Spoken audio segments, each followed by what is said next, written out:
In this episode, we go to Liberia and hang out with cannibal warlords.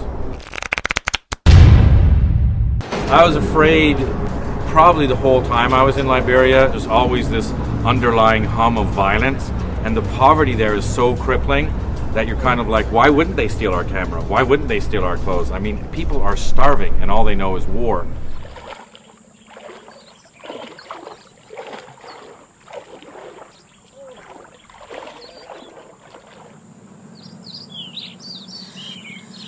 So is that why your nickname was General Butt Naked? Yes, because I was naked, because I fought naked. A lot of people would drink or do drugs before fighting? Yeah, most of my boys. Yeah. Then we drain the blood from the innocent child and drink it before going to battle. So you kill the child? Yes. And then drink the blood? Make sure you eat it! So what kind of war is this? Gorilla? World War II. It's World War III.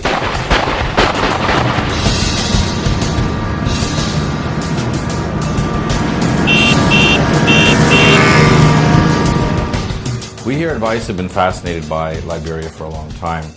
It's America's first and only foray into quasi-colonialism in Africa. It started as a Back to Africa movement for freed slaves. In fact, the Constitution was written in Washington, and Monrovia, the capital city of Liberia, is actually named after President Monroe, and it became a state in the 1840s. So the freed slaves go back to Africa and promptly enslave the native Africans based on the plantation method they had learned in the US, which lasts for about 140 years until Samuel K. Doe, the first native African-born Liberian, was elected. But this doesn't last very long. Why? Because an American-educated, and some would say American-backed, rebel leader named Charles Taylor and his buddy Prince Johnson came from America and overthrew him.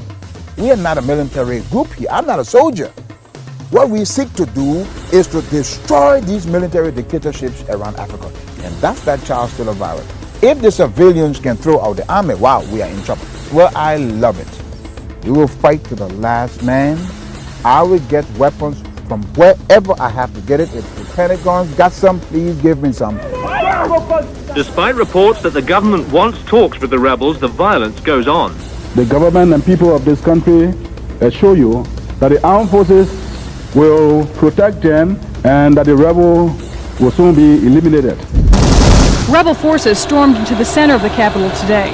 They are now less than a mile from the executive mansion where President Samuel Doe has barricaded himself with about 500 soldiers. In fact, Prince Johnson, who got to Doe before his buddy Charles, ended up torturing him, cutting him up, and is rumored to have eaten him while filming the whole thing.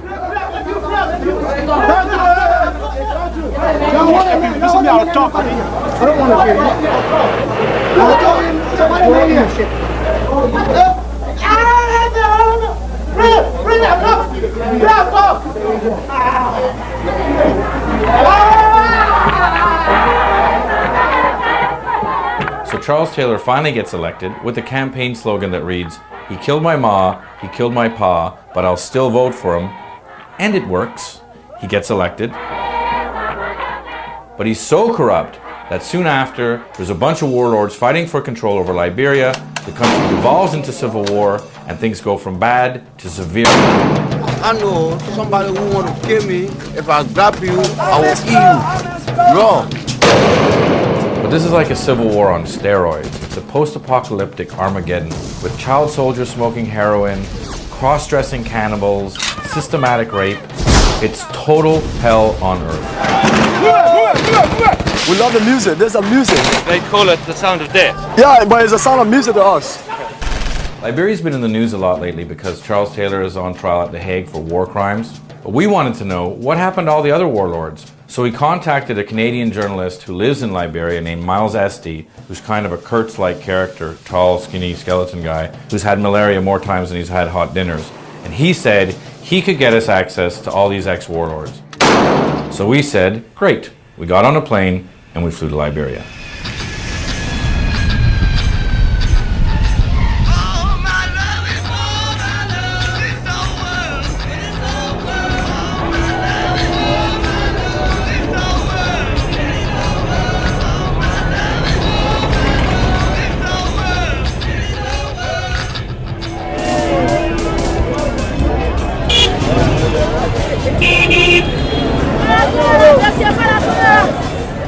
When you first get to Monrovia, the first thing you think is, it's really hot. It's really hot, it's really poor, and it's totally chaotic. In fact, when we went to pick up Miles, he had just gotten out of the hospital with malaria. He gets in the car and he says, "Are you ready to go? We're going to Baboon Town in the red light district to meet our first general, General Bin Laden."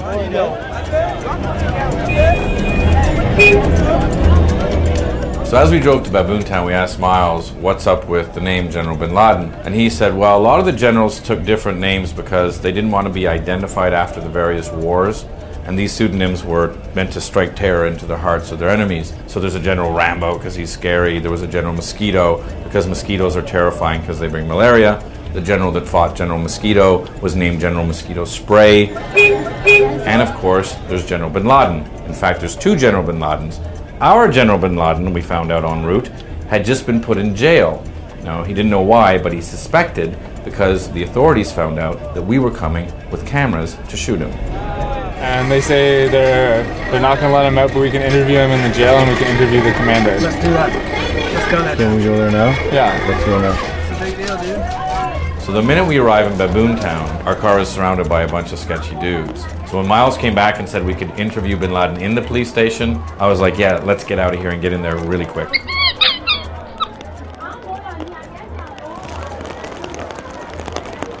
So we get into the police station and it's chaos.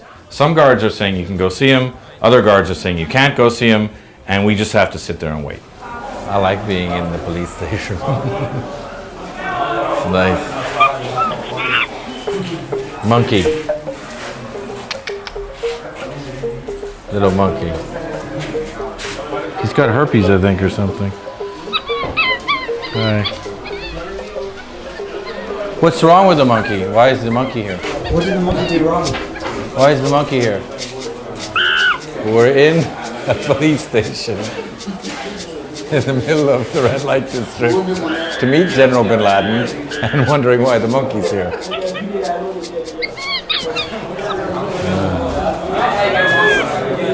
And eventually, after sitting there for a while, we realized, oh, we've got to grease some palms. So we gave them some money, and bang, we were back into the jail, and we could talk to Bin Laden.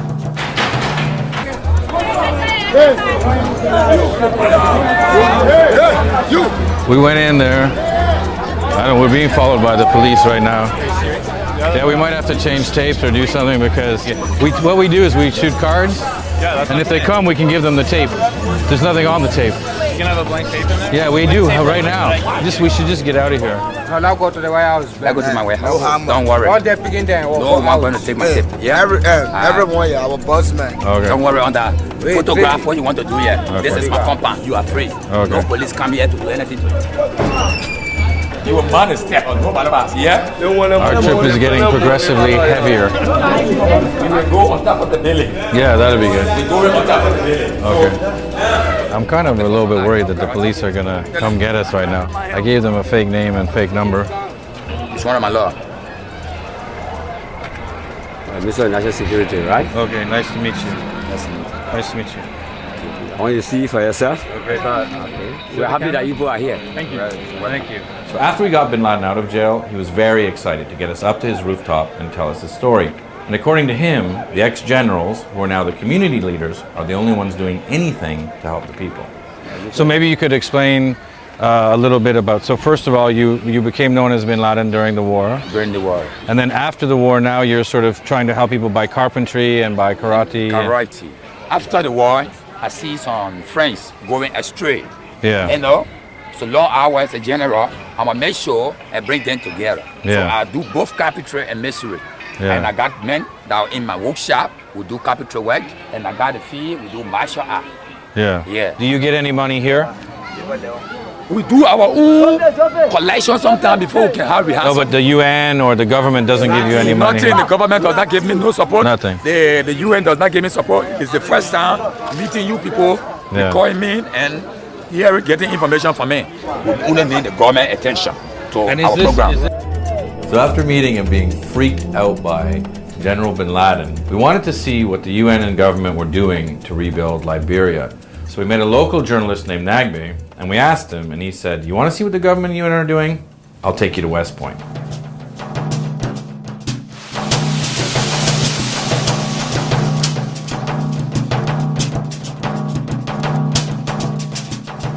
So West Point is the worst slum in Liberia, which makes it one of the worst slums in West Africa, which makes it one of the worst slums in the world. And when you first get there, the first thing you want to do is get the hell out. It's open sewers everywhere, mixed in, and the stench is overpowering. Man, this is West Point. People live here like this for years, man. It's more or less a microcosm of the city. Virtually all the major tribes living in Liberia live in West Point. Now, West Point happens to be one of the most devastated part of the world because the people here don't have toilets, and because they have no toilets, they use the beach.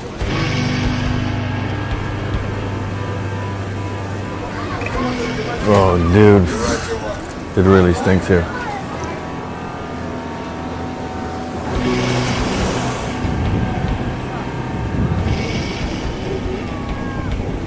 They're not taking care of the community, you know, following that rule, obviously.